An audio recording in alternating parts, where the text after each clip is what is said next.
General Ryder, there's been a number of incidents in England with drones targeting U.S. bases, kind of swarming U.S. bases, challenging security.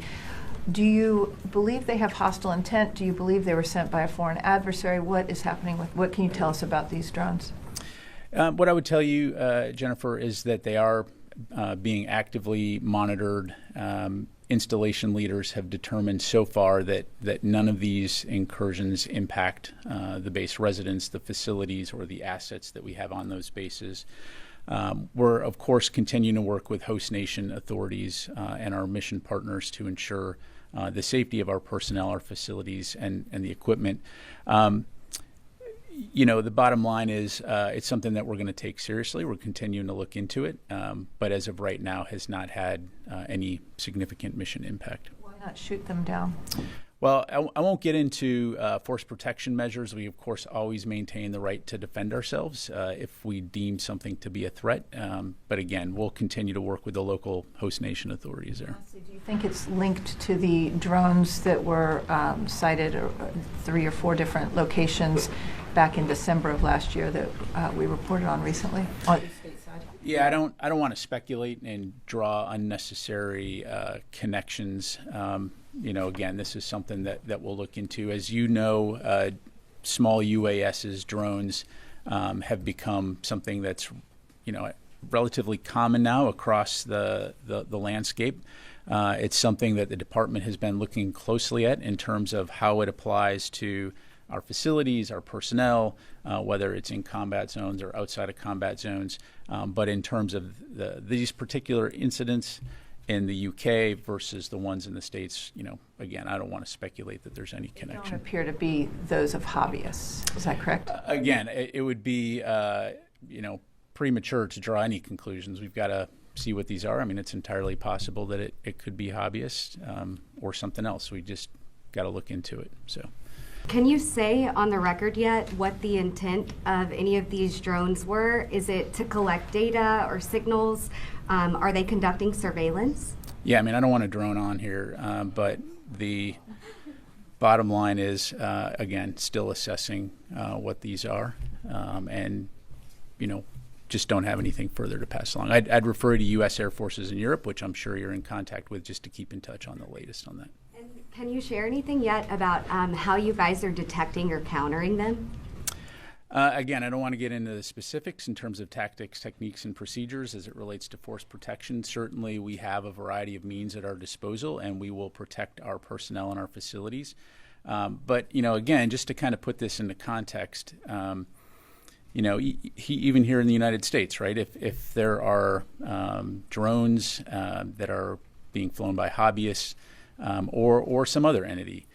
You want to make sure that you're doing due diligence not only to protect yourself and the safety of others, but also using appropriate measures in order to not inadvertently create second and third order effects. In other words, potentially harming the civilian communities in which we operate in and around. So again, right now the assessment is that these drones have had no operational impact or safety impact on our personnel at any of these facilities. We're keeping a close eye on them. We're, of course, communicating very regularly with the UK host nation authorities, and we'll take appropriate measures, again, to protect our personnel and our people.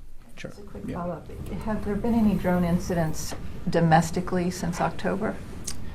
That's a hard question to answer, Jen, because, I mean, the reality is on any given day, Pat Ryder, hobbyist drone pilot, can fly my drone next to a base and it's in and it's out. And is that a drone incident, or are we talking about something, more serious, where like the Langley incident, where there's multiple drones operating over a facility for multiple days?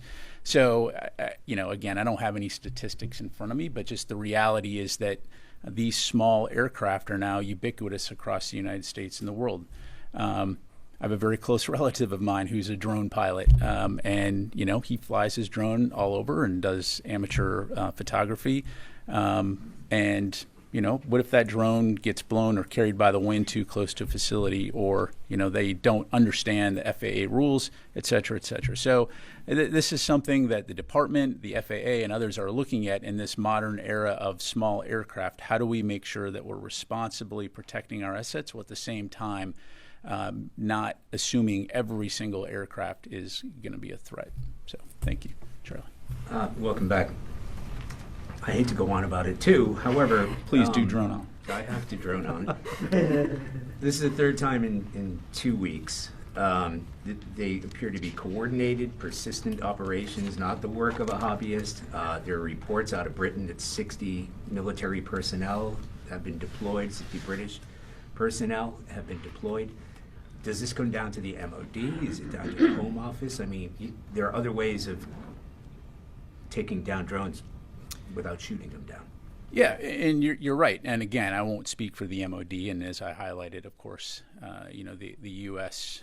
Military are guests in England, in the United Kingdom, at the invitation of the government of the United Kingdom. So certainly working very closely with the authorities there. We are taking it seriously. We're monitoring, taking appropriate measures.